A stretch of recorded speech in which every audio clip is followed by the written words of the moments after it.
And we have a new update on Iran from President Trump. This is from moments ago. He said, Iran is having a very hard time figuring out who their leader is. They just don't know. The infighting is between the hardliners, who have been losing badly on the battlefield, and the moderates, who are not very moderate at all, but gaining respect, is crazy. We have total control over the Strait of Hormuz. No ship can enter or leave without the approval of the United States Navy. It is sealed up tight until such time as Iran is able to make a deal. We got 3 exclamation points there. And Elliott Abrams served as former special representative for Iran during President Trump's first term. He worked with us in the Bush administration. Of course, great to have you here. Could we talk about that in terms of the internal power struggle, either what you've observed, what you think might be happening, and how that gets resolved? Yes, I think first, great to see you, Dana. Thank you. I think the president's right. They're having a power struggle. It used to be that any power struggle would be resolved by the supreme leader, the late supreme leader. Now they don't really have a supreme leader. You know, they've got his son, but he's invisible. He never speaks on radio. He can't really be leading. So they're fighting it out. And I think the president's idea of giving them a little more time because they're fighting it out is right. He's also right that the moderates are not very moderate. So they're going to have to figure out. You may remember after Islamabad, the foreign minister of Iran made some statement, and the Revolutionary Guards issued a statement almost immediately, basically saying, shut up, you don't speak for us. So they are fighting it out, not, shooting each other, but lots of rivalries for power.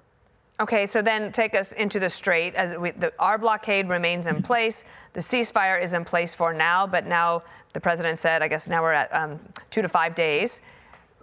But the Iranians, they seem, because they can't make any decisions as a cohesive unit, they do have these small boats in the Strait causing major problems. And the president said this morning, he's asking our Navy to get rid of them.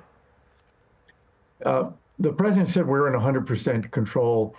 It's not really accurate, I think, because you have those small boats. You have Iran getting tolls, apparently, from some tankers that are going back and forth. They have the ability to block the strait. With those small boats, you've still got missiles and rockets left. So we're able to control who goes in and out, but so are they.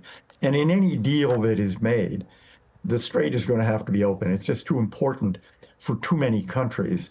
And I think for the president, he can't really claim victory if the Strait of Hormuz is not open.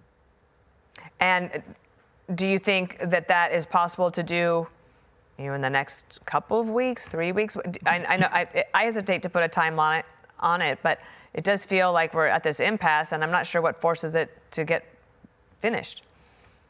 Well, I think one of the things that pushes it, excuse me, is that the Iranians are not getting any income now because they can't ship oil. So they will want that to end, that period, and they are afraid of another round of combat that does even more damage to them. So I think they will get their act together, and I hope they can reach some kind of internal conclusion about this without there being another round of combat. But the president always has that option. I'm optimistic about getting a deal. I won't say in April because April's coming to an end pretty soon, but certainly in May. I want to mention two other things. President Trump pointed out yesterday that apparently Iran was set to execute several women, 8 women, and then he put on through social good news, I've been informed that those 8 women protesters will not be killed. I'm not sure how that decision was made. If they can't make decisions about a peace deal, I'm not sure how that decision was made, but if that is true, then of course, very good news. But I also want to show you this chart. This is the NetBlock's latest tracker on the internet blackouts in Iran, and they're just absolutely preventing their people from getting any information or communicating amongst themselves or the outside world. A last thought on that. Yeah, I'm dubious about the 8 women because the people in charge of prisons there are the worst of the worst. And I don't think they're going to respond to President Trump. On the NetBlock, no country has ever done this, week after week after week. And one of the things we need to think about going forward is how do we get more Skylinks in there? How do we get more ability for Iranians to communicate to the world and to each other? Because that's the only way they'll ever be able to rise up against that regime again. Right.